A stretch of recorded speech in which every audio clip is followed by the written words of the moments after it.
បន្ត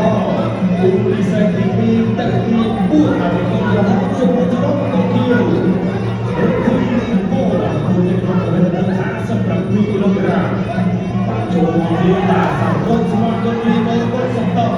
បាទពុទ្ធការចូលមកស្វាគមន៍បាទសរុបដៃជើងអាលីម៉ូកណ្ដាលចូលទីមកទឹកកណ្ដាលចូលបាទចាក់ចិត្ត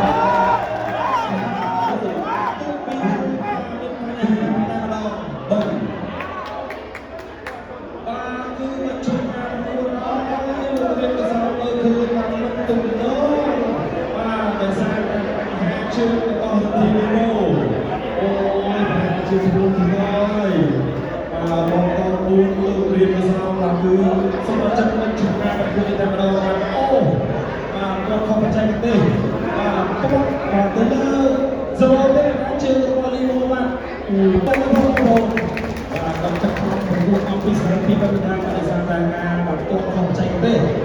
តែជួយកឲ្យលីម៉ូចាំជាសះស្បើយអរគុណបងកីឡាករជនរួមសរុបឈ្នះកីឡាករអង្គគីវហើយកីឡាករអង្គគីវនិយាយញ៉ាំក្តារបញ្ឈប់ក្នុងទឹកទី1